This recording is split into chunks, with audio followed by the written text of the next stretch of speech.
हर्क साम्पाङ दाइलाई चाहिँ यो भाइको तर्फबाट चाहिँ एउटा सानो सुझाव है। हुन त तपाईँ आफै पनि पार्टीको अध्यक्ष, तर पनि म पनि तपाईँको समर्थक भएकोले चाहिँ दाइलाई यो सानो सुझाव है।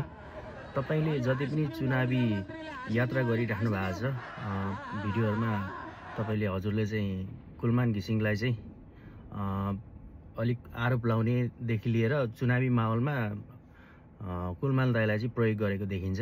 दाइ यो आजदेखि बन्द गरिदिनुहोस्, किनभने तपाईँले आफ्नो एजेन्डा लिएर हैन, तपाईँले आफ्नो सोच विचार लिएर आफ्नो पहुँचले चुनावी माहौलमा अगाडि बढ्ने हो हैन। तपाईँलाई देशले पनि सम्पूर्ण नागरिकले समर्थन गरिरहेछन् हैन। कुलमान दाइलाई पनि हाम्रो देशका जति पनि जनताहरू छन् उनीहरूले नेसनल हिरो मान्छन् भने तपाईँलाई पनि मानिरहेछन्। तपाईँले मलाई जहाँसम्म लाग्छ कुलमान घिसिङ दाइलाई प्रयोग गरिराख्नुपर्छ जस्तो लाग्दैन मलाई दाइ। तपाईँले यो गतिविधि चाहिँ आजदेखि बन्द गरिदिनुहोस्।